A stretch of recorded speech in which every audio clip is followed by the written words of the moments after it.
Good evening once again, and welcome to Time. I want you to know that next week, next Thursday, we're working on a very special broadcast for you. We're going to be having a town hall meeting right here at Winners Assembly on Martin Luther King Jr. Boulevard. It's important that we continue to hear from our young people about the issues that are important to them because they are our future. And without them, we really have no future because they're going to be left here to maintain the planet, to prepare them for the future. We must make sure that they have secured a good education or alternative. And education doesn't necessarily mean that everyone is going to attain a college degree. You may have a certificate. I don't like saying that, quite frankly. In fact, it takes me a lot to say because so many of young people think, well, I'm not college material. That's because they've been taught, well, everybody's not college material. And that may or may not be true, but you don't have to promote the idea that we are not all not all benefit by some type of higher education experience. It may mean that you are not going to get a 4-year college degree. It may mean that you're going to get some type of credential or certificate in a particular area. It could be HAVC. It could be in terms of earning a certificate on how to develop websites. It may mean that you have learned the training and taken up the opportunity to earn the credentials to provide jobs and job opportunities to make sure that civilization continues on.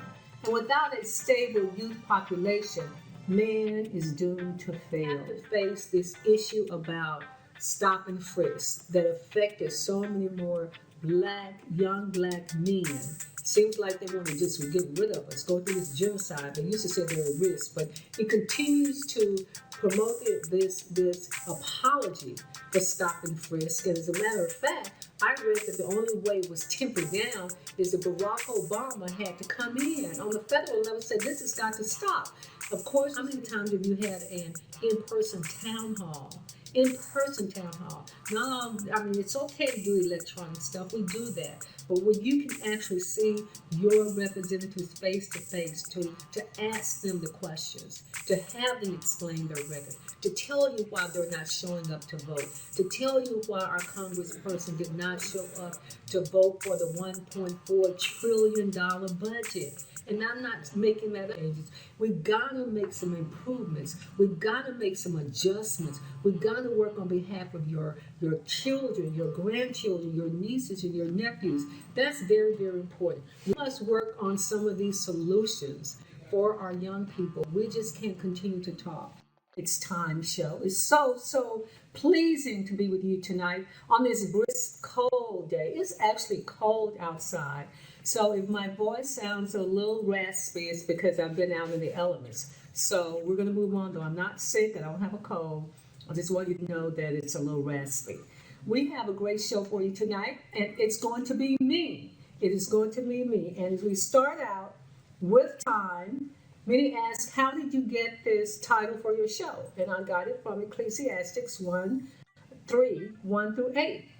And it reads, there is a time for everything and a season for every activity under the heavens, a time to be born and a time to die, a time to plant and a time to uproot, a time to kill and a time to heal, a time to tear down and a time to build, a time to weep and a time to laugh, a time to mourn and a time to dance, a time to scatter stones and a time to gather them, a time to embrace and a time to refrain from embracing, a time to search and a time to give up, a time to keep and a time to throw away, a time to fear and a time to mend, a time to be silent and a time to speak, a time to love, a time to hate.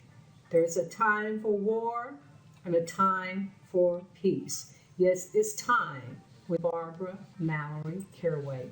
Good evening once again, and welcome to Time. I want you to know that next week, next Thursday, we're working on a very special broadcast for you. we're going to be having a town hall meeting right here at Winners Assembly on Martin Luther King Jr. Boulevard. It's important that we continue to hear from our young people about the issues that are important to them because they are our future. And without them, we really have no future because they're going to be left here to maintain the planet, to take care of the planet, to provide jobs and job opportunities, to make sure that civilization continues on. And without a stable youth population, man is doomed to fail. We must prepare them for the future. We must make sure that they have secured a good education or alternative.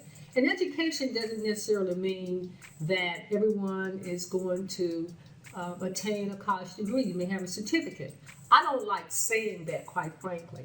In fact, it takes me a lot to say because so many of young people think, well, I'm not college material.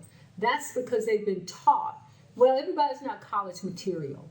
And that may or may not be true, but you don't have to promote the ideal that we are not all benefit by some type of higher education experience. It may mean that you are not going to get a 4-year college degree. It may mean that you're going to get some type of credential or certificate in a particular area. It could be HAVC. It could be in terms of earning a certificate on how to develop websites. It may mean that you have learned the training and taken up the opportunity to earn the credentials to learn how to broadcast, to work on cameras, to do all sorts of things. So I really, it's hard for me to say that because in my generation, education was everything. It was a way out. Now our young people just trying to find a way, not a way out, just find a way out, just find their own way. So we're going to continue to promote the idea that improving yourself is very, very important. So that is why I have chosen throughout my political career to focus on our young people. When I was on the Dallas City Council, I established the Dallas Teen Court as well as the Dallas Youth Commission to give young people an opportunity to see how politics in this process affects them. But not only that, to make sure that they can be a part of the process. And of course, when I became a state representative, I established the Career Futures Initiative. And part of that was to make sure that young people 18 years and under of working age, which is usually 16, would have an opportunity to experience what it means to get a job outside of fast food. There's nothing wrong with working in the fast food industry. It's one of the fastest growing industries. In fact, that is where the majority of the jobs are being made is fast food industries. But there's nothing wrong with that. But we have to equip our young people with the tools to succeed. And that is what is my focus. Really, it is. And so remember, early voting has already started. Starting Tuesday the 18th, it will go through the 28th of March, and then the election is March the 3rd. So 28th of February, 18th through the 28th is early voting. The election is March the 3rd. I've had so many people tell me that they wish that I had been talking more about this primary process because many people don't understand the importance of voting in a primary. My synopsis, my analogy is I'm using football. You can use basketball, you can use the sports, anything you want to. But the thing about it is you're choosing which nominees will compete in the general election. You have the AFC and an NFC. And then they compete in their division and advance to the Super Bowl. Where Democrats compete in the primary for Democrats, Republicans compete in the primary for Republicans. They choose their nominee, and then after the primaries, you still have independents and you have libertarians who will choose their candidates. And after that, they will, whoever that person will be, they will advance to the Super Bowl of politics, which is the general election. I'm asking for your vote on March the 3rd to send me to Washington to work on behalf of you, your family, and your futures. Because right now, especially in the climate and all this division that's going on in our country and our world, families and people are scared. They are afraid that they may not have a future. all the gun violence that we are experiencing with our young people.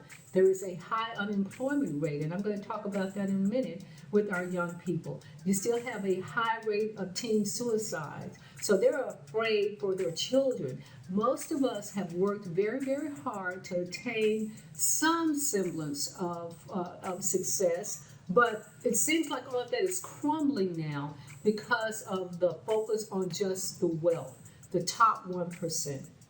So what I will do when I get to Washington is make sure that you will retain what you have worked so very, very hard with. You know, they gave all these tax cuts, and who the tax cuts benefited were people making more than $200,000. Well, the average person, the median income in Dallas is about $49,000. And so after you've gone to work, even with that, you're still struggling. These days, it takes a 2 working family just to show some type of normalcy, which means that you can pay your light, your water, your gas. So what I want to do is develop programs that will help those who are less fortunate, but also allow you, by not increasing all these taxes, which we have to have taxes, because why?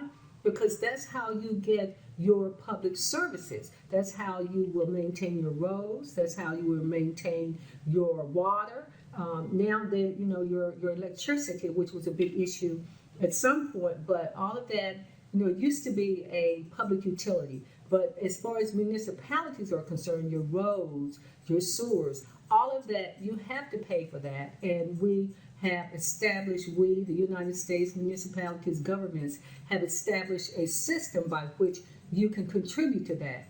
But it gets out of hand when the middle class and the poor are left holding the burden of all of these responsibilities, while the top 1% or even the top 10% seemingly have no responsibility. However, I can understand the fact that they want to keep their earnings, but there has to be some type of balance where we all benefit, not just only a few. And so we also have to teach that to our young people, because what we're seeing now is, if you see these adults who are acting out in public, who are supposed to be running one of the most sophisticated governments in the world, there is so much disrespect for everyone. Then it's the breakdown of our democracy. And that's what a democracy is. Many people talk about the fact that we have so many problems, but do you know in so many countries you are not allowed to have freedom of the speech? You are not allowed to have freedom of the press. Back when the founding fathers established the Constitution, they had been oppressed by the Church of England. There is a difference between the Catholic Church and the Church of England.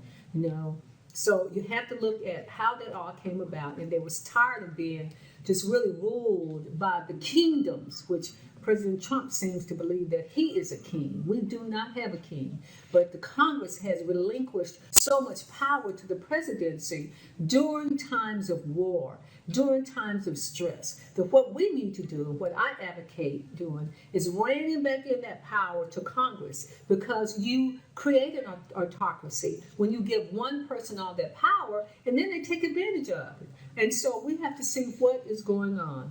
And what is going on when you give a person so much power who don't respect the rule of law? We see our president, who has initiated a lot of pardons within the last few weeks. Well, actually not a few weeks, few days. And that's controversial, because with Roger Stone, one of his allies who was convicted of lying to the FBI and intimidating witnesses, the president intervened. In fact, it caused some of these federal prosecutors to resign, because they do have integrity. When they said that we cannot sit by idly and allow this to happen. So you have the rule of law. How many defendants in this country could go to sleep at night knowing that the president of the United States was going to intervene on their behalf because of their relationship with him? It doesn't matter. You know, you go, you do whatever you want to do, and then it doesn't matter. The rule of law does not apply to certain people. Well, it should apply to everyone. So there's a big discussion. There's already been evidence that Russia is interfering already with the 2020 presidential election in favor of Donald Trump. So we have to look at all of this. We have to look at how is it that we're going to maintain a sense of democracy. Don't allow that to deter you. It's all a game, because if you believe and continue to believe that your vote really doesn't count, then it won't count.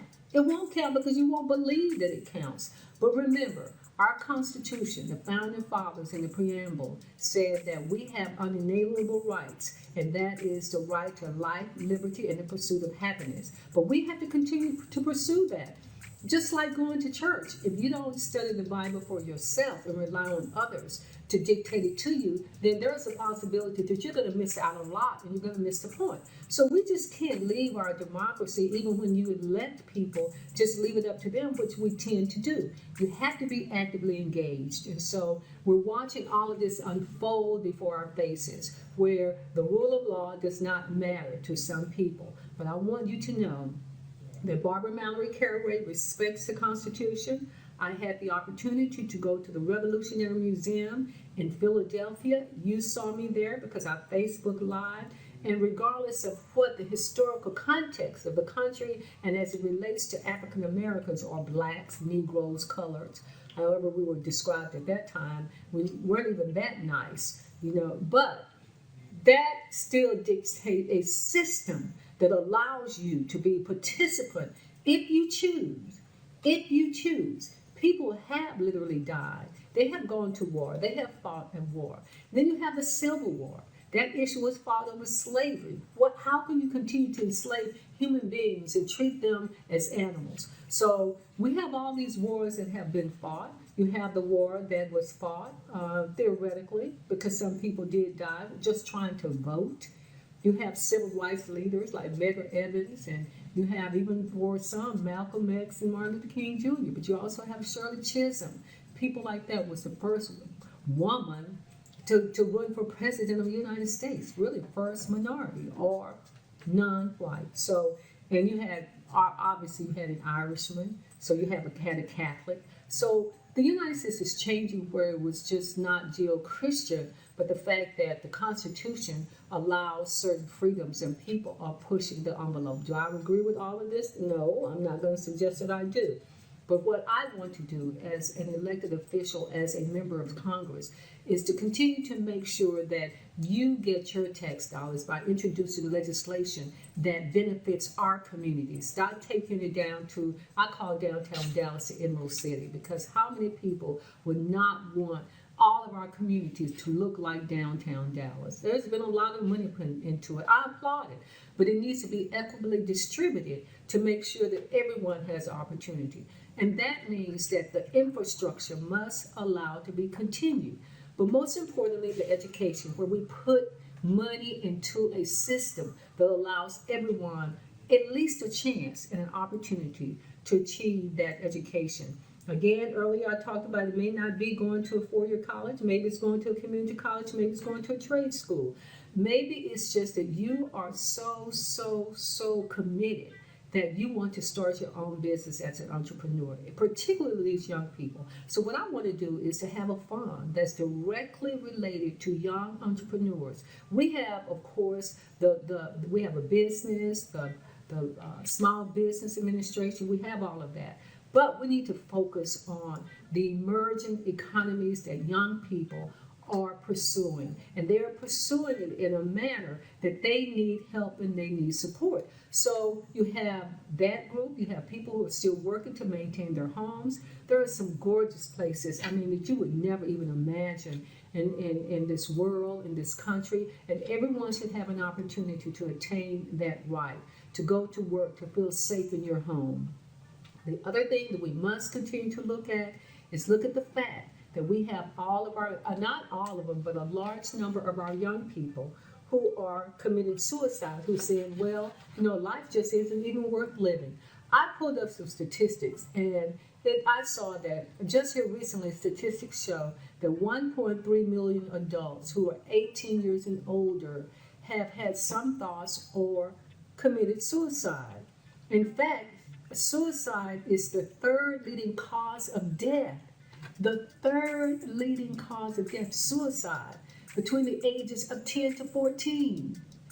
10 to 14 years old, that third lead have that the unemployment rate for young people is 8.2%. That's just in January of 2020. They said the national average is 4%. And I don't know who they're talking about with that, because when you look at the fact that people are no longer applying for unemployment benefits, and it's hard to find a job up here. Then you have 50% of homeless youth, 50% of them who sleep outside. When you're homeless, you may not have a place to go home. You may be with a relative or a friend, but 50% of them sleep outside. What does that say about us? What does that say about adults? And that is why next Thursday, right here on Time with Barbara Mallory Caraway, we're going to host a town forum, a town hall, so that we can hear from young people of all ages, really looking from 18 to 35, these millennials who seemingly have given up on this idea that life matters. And you know why we think and know the evidence is because they're not only killing themselves, as just indicated by these statistics, they're killing others with gun violence. Gun violence, it takes a lot to just go and shoot people.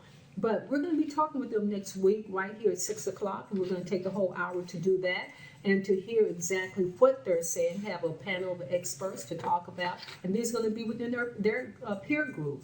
And it's going to be right here at the Winners Assembly. I'm going to give you that address. And thank goodness for technology. Let me give you the Winners Assembly. The Winners Assembly. Yes. Oh, okay. Greg. It's 1706 Martin Luther King Boulevard. Martin Luther King Jr. Boulevard, Dallas, Texas, 75215. Thank you. And there are some exciting things that are going on here, and particularly with Greg Cherry Jr. and Greg Cherry Sr. They have a program particularly for youth, and so we're going to continue our podcast, but they're also going to host a teen talent show. I'm saying teen, they're saying youth actually. The UMYO, I say this, UMYO, UMYO. I always get it, and it's our show. I know UMYO. I have to look. The UMYO. They're going to have auditions. They're going to post it on there. But it's going to be March the 7th. There are going to be show times at 4 p.m. and 5:15 p.m. And it's going to be all genre. You're going to have gospel. You'll have R&B. And what else, Junior? What else do they have for the talent show? Dancing. Pretty much any type of talent that you have. Any talent you have, come right here at 1709 Martin Luther King Jr. Boulevard, Dallas, Texas, 75216. March the 7th, showtime. That's on a Saturday, 4 p.m. and 5:15 p.m. I will be here. That will be right after the election. So we hope that we'll be able to join them for this wonderful, wonderful event. And they actually have a great program. This is so embarrassing. I'm really embarrassed. The UMYO Awards, the UMYO. I'm asking your opinion. UMYO. That's what I'm going to say. I'm masking your opinion. I'm masking your opinion. Okay, they have a very, very good program that I'm looking forward to supporting, where you can get residual benefits. You'll see some commercials of it coming up in here, but it tells you how it works and how the residuals work. Young people are looking for opportunities to earn money, and that's important because they don't want to be stuck on a job. They will not be. They've said they're not going to do what we did, go and work for 20 or 30 years. In fact, that's almost impossible to do. It's impossible. So we're going to join them on this UMYO. I'm just going to make up my own name. Anyway, so we have that. But remember, the election is coming up March the 3rd. And early voting is going on right now. They have voting centers throughout the county. During early voting, you can vote at any voting center. Why is that important? Because what happens is, if that particular time, doesn't matter where you live, you can vote. On the day of, they may change that this year though, what I'm getting ready to say, but typically on the day of the election, you have to go to your precinct. But you don't have to do that during early voting. And what happens to a lot of people is, if you moved, you would have to go to the last precinct that you would register in. So make sure you vote early. Get out there. These voting centers are established all across the county. There is no reason not to vote. I don't understand it. I pass up and down all, whether it's current, whether it's 635, whether it's 67, whether it's 20, 35, 45, 75, 30. And I just wonder to myself, all of these people, there are almost 800,000 people in congressional district alone. Where are they going and why won't they vote? It doesn't take but a minute. Voting is so sophisticated now that when you go in there, you can be out. It just takes a matter of minutes. Everything is electronic. You must have a picture ID, a photo ID to vote. And if you're going to vote in the upcoming election, you must have already been registered 30 days in advance. Now, what's on that ballot? You're going to have the presidential candidates, okay? Did you all see the debate last night with all the presidential candidates? Bloomberg had a tough time. He had a very, very tough time. But, people, for some that doesn't matter, he continues to have to face this issue about stop and frisk that affected so many more young black men. Seems like they want to just get rid of us, go through this genocide. They used to say they're at risk, but he continues to promote this apology for stop and frisk. And as a matter of fact, I read that the only way it was tempered down is that Barack Obama had to come in on the federal level and say, this has got to stop. Of course, you see this commercial where Bloomberg and Barack Obama is really complimenting him when he was in mayor of New York City. Well, for some that's controversial because they said, well, he didn't actually endorse him. He didn't endorse him, but the things that he said in that commercial can be verified, but there's been no endorsement.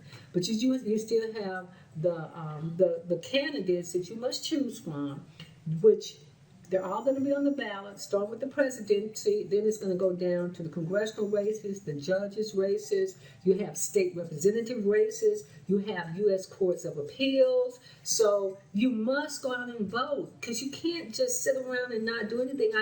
You're tired of me beating this drum, but it's the only way to make a difference. And remember, Barbara Mallory, Caraway, U.S. House of Representatives, Congressional District 30. I'm number 3 on the ballot. You really don't have to go that far down the ballot to see my name in terms of the race that I'm in, the contest that I'm in. There are 4 people in this race, and it's time for a change. Things won't change.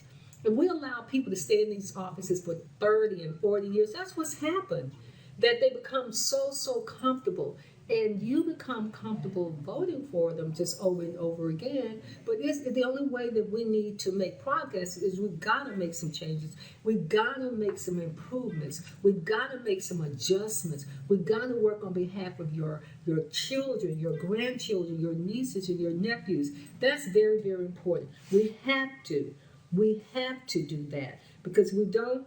Our planet is going to disappear, and so will we. But it's so many things for you to take an opportunity for, and especially with your young people. So you had a debate on Tuesday night with the U.S. senatorial candidates. There are 12 of them in the race for the U.S. Senate. Now, how the Senate works, there are 435 congressional seats in Congress. I mean, the only way that they change in this time, in this era, is that through appropriations, which we know is redistricting. Redistricting happens after each census count. If you have not filled out your census cards that they have mailed to you, either you got a phone call or you may have gotten something in the mail.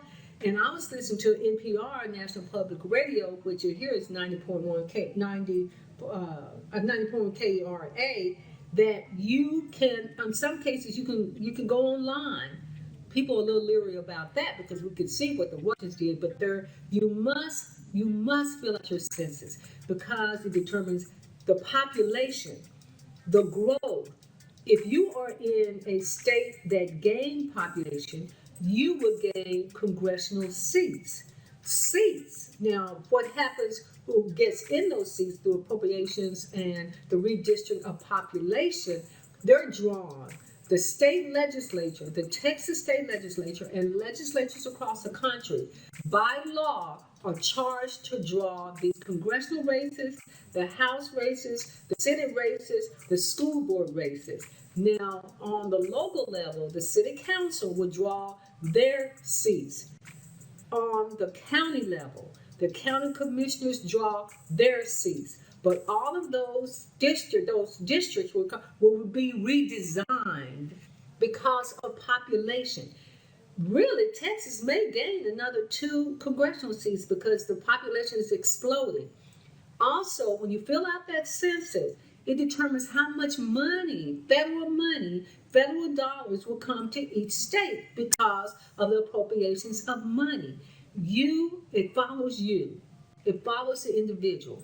Your families, fill out your census and mail it in. It is important. So these 435 seats aren't going to change unless Congress changes them. It's been like that. I think maybe one time they may have changed the configuration. So you have 435 congressional seats that are determined by the population of the states.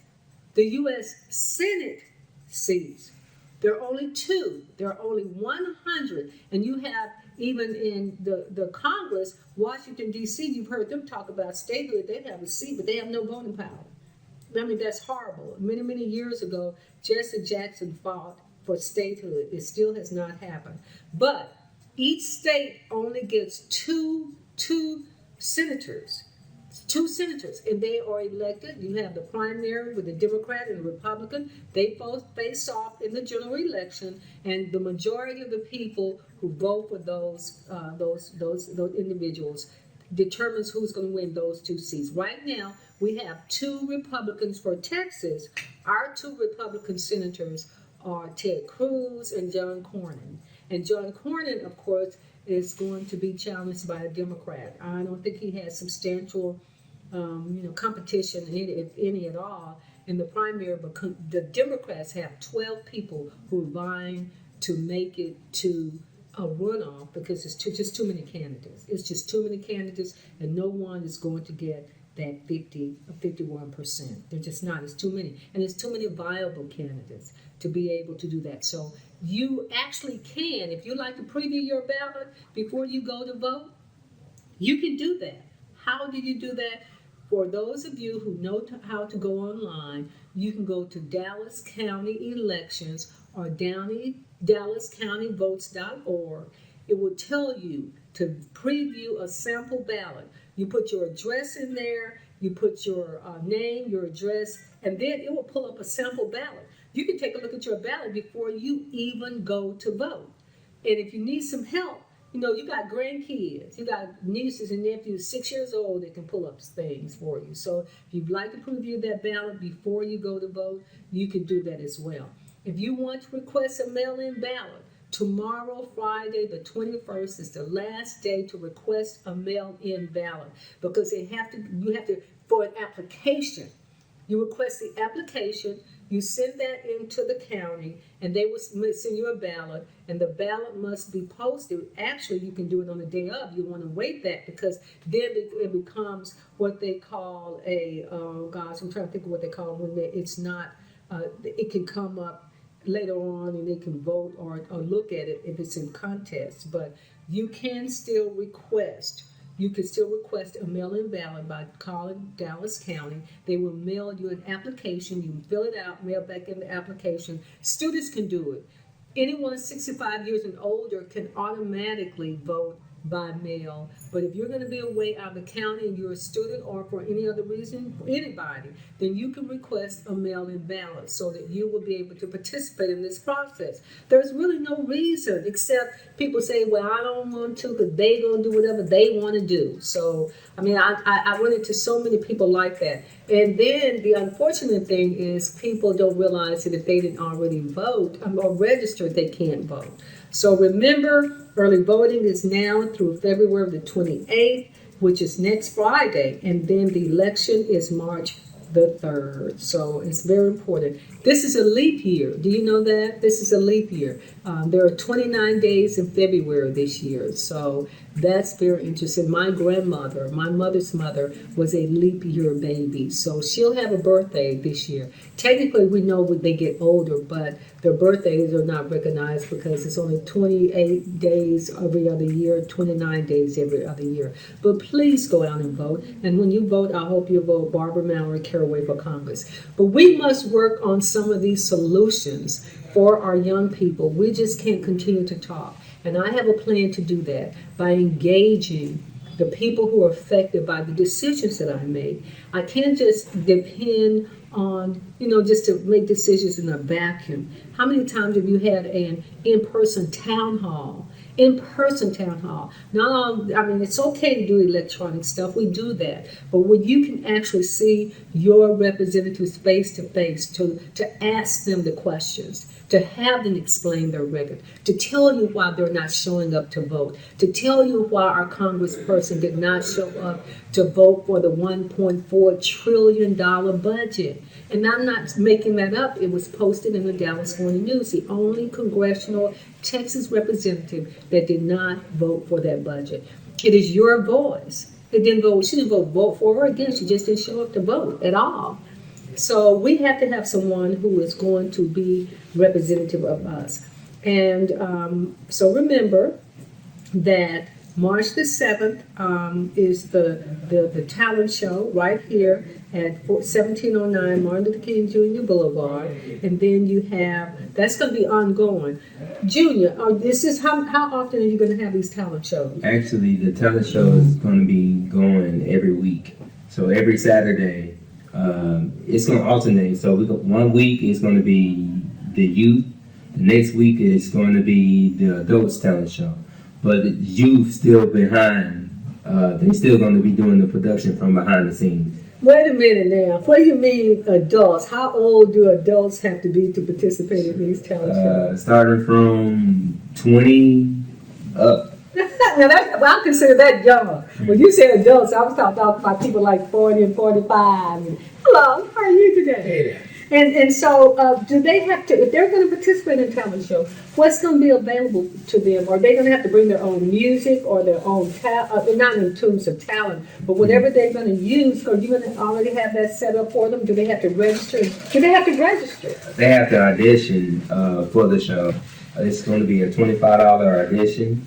They're going to perform for 2 minutes. So they pick their best part of their song. If their song is longer than 2 minutes, then they will perform that, and then it just goes on from there. Okay, so you're going to be 8 years old and older who can participate. Mm-hmm. You choose your talent. Are you going to have judges here? We're going to have judges. We're going to have the crowd judge. We're going to have paid to vote.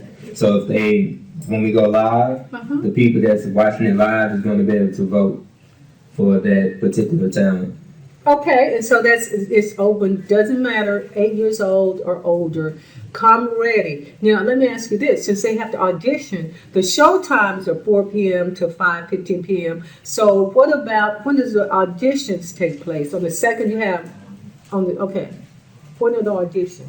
The auditions, I know that they have to upload their video, and we're going to watch their video and tell them when they're going to come in and perform and which show they're going to perform in. And then we're also going to have the day before where they have to come in and do the pre-shows, the test, the rehearsal. Oh, so there's a rehearsal on Friday? Yes. Really? Yes, ma'am. Now that's a lot to do. So you're hearing this on Time with Barbara Mallory Caraway that we're going to be having, because listen. No, when I say I'm going to participate, I'm going to be supporting. I'm not going to be. I cannot dance. Y'all know from Heaven 97, I cannot sing. But what you may not know about me is my degree is in radio and television broadcasting and theater, so I can act. But I'm not going to do a monologue. Because anyone who chooses to can participate. So that means you're going to have categories. Mm-hmm. So are they going to get awards, prizes? Yes, ma'am. Okay, so that's very exciting. On the second and fourth Saturday, from 1 to 3 p.m., there are auditions. there is an opportunity. There is a $25 registration fee. I'm saying registration fee because they have to go through this process of selecting people. So the second and fourth Saturdays from 1 to 3 p.m., $25 to register to audition. You must be 8 years old and older. You can come here at 1709 MLK Boulevard in Dallas, 75216. And then on March the 7th, that's the first showtime at 4 p.m. So after you go through your audition, they're going to select the talent for the talent show. It's going to be at 4 p.m. and then at 5:15 p.m. All genres, all adults. You're going to have first Saturday, it says all genre youth. Second Saturday, adults gospel. Third Saturday, youth gospel. Fourth Saturday, all genre. My God, that's going to be something exciting and very, very busy. Oh my goodness gracious. UMYO Awards. We're going to have some UMYO Awards pretty soon from all of this that's going on. I'm glad that you all introduced me to this. And not only that, there's a program that you will be promoting that you can get residual benefits. So you not only give young people an opportunity to exhibit their talent, they also have to have an opportunity to earn money to make sure that they can make a living while they're pursuing their passion. Now I'm here, I see my young Q's out there practicing. He's a dancer, so he's out there practicing for it, but it's been really, really great. Okay, guess what? Time. Time is the most precious thing that we have. We cannot do anything without time. And unfortunately for all of us, time runs out. You know what? I mean that literally and figuratively. And I mean that literally tonight, that I have run out of time. And I want you to know this is a thank you so much for joining me this evening. I'm Barbara Mallory Caraway, and I want to make sure that you go out and vote. I'm going to hammer it. I'm going to hammer it. I'm going to hammer it. And I would hope that you vote for me, Barbara Mallory Caraway, U.S. House of Representatives, District 30. I'm number 3 on the ballot. Move me on. Let me advance to the Super Bowl. And that is in November of 2020. Vote for me. You vote for me and I'll set you free. Now, I'm not going to make all that, but I will do a lot. I will work very, very, very hard for you. So remember, early voting goes to the 28th. Election day is the 3rd. That's a week from Tuesday. We're not that far away at all. So thank you for joining me. And guess what? We'll see you next time. Good night. Introducing UMYOcards.com. UMYO Cards' newest business-to-business and business-to-customer branding app, employing youth, educators, school staffs, youth clubs, nonprofits, educational institutions, and families internationally with residual earnings while empowering small business owners. Residual simply means the money never stops coming in, even if you decide you want to take a year off. UMYO's objective is to become the only virtual card service that's for the people. UMYO Cards not only keeps track of leads while helping business owners engage with their contacts on the regular, but UMYO also offers a special platform to stay in the know. A 50-50 partnership with a new way of fundraising. With half the shared interest going back to our communities weekly, you become your own boss with your own product. Simply provide your name and email, and you will receive a personal referral link that you can share with potential small businesses and existing partners in your area. Join us today and discover the many advantages.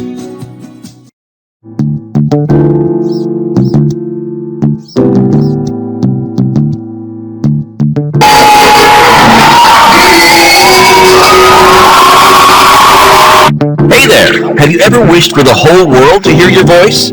If you are looking for insightful content on any and every topic, if you want to connect with communities across the globe, if you want to make an earning while doing what you love, or if you're just simply looking for a place with wholesome fun, then hold tight because we have just the thing you need. Presenting the world's first ever youth-hosted talent show, Unmasking Your Opinion, or UMYO. Designed to provide a platform for every individual to create content that speaks of who they are and what they stand for. This show is going to eliminate physical barriers and bring people together. UMYO is an educational, family-oriented show comprised of weekly talents, podcasts, dramatizations, one-on-one interviews with community leaders, entertainers, artists, and more, where everyone from youth to adults can upload their videos and get their content live streamed to over 240 countries in the world. The entire hosting, producing, directing, and streaming of the shows will be executed by youth interns from schools, community colleges, and universities, thus giving them an incredible opportunity to gain experience.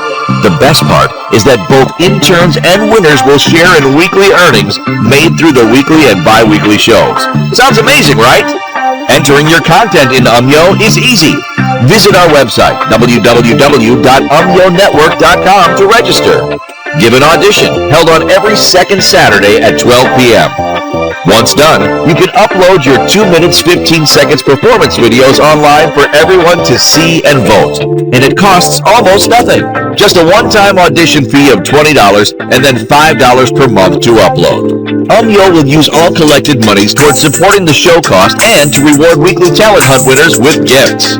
And for those of you just looking to watch and have a good time, UMYO is like having your favorite radio host on demand. So, whether you are a creator, intern, or viewer, visit www.umyonetwork.com to join the next generation of Frontier Media now.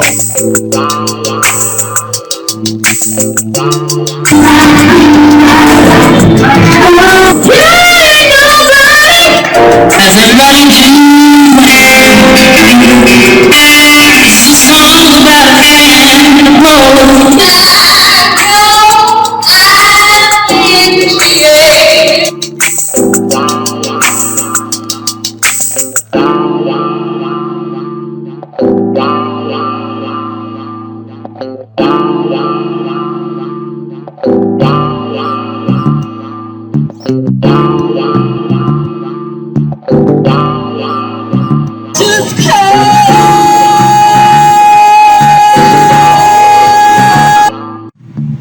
Presentamos UMYOcars.com. UMYOcars, la nueva aplicación de marca de empresa a empresa y de empresa a consumidor que emplea a jóvenes educadores, personal escolar, clubes juveniles, organizaciones sin fines de lucro, instituciones educativas y familias a nivel internacional con ganancias residuales, mientras que empodera a los propietarios de pequeñas empresas. Residual simplemente significa que el dinero nunca deja de llegar, incluso si decides que quieres tomar un año libre. El objetivo de UMYO es convertirse en el único servicio de tarjeta virtual para la gente. UMYOcars no solo realiza un seguimiento de los clientes potenciales, mientras ayuda a los propietarios de negocios a interactuar con sus contactos de manera regular, sino que UMYO también ofrece una plataforma social para mantenerse informado. Una asociación 50-50 con una nueva forma de recaudación de fondos, con la mitad del interés compartido, volviendo a nuestras comunidades semanalmente. Te conviertes en tu propio jefe con tu propio producto. Simplemente proporcione su nombre y correo electrónico y recibirá un enlace de referencia personal que puede compartir con posibles pequeñas empresas y socios existentes en su área. Únase a nosotros hoy y descubra las muchas ventajas.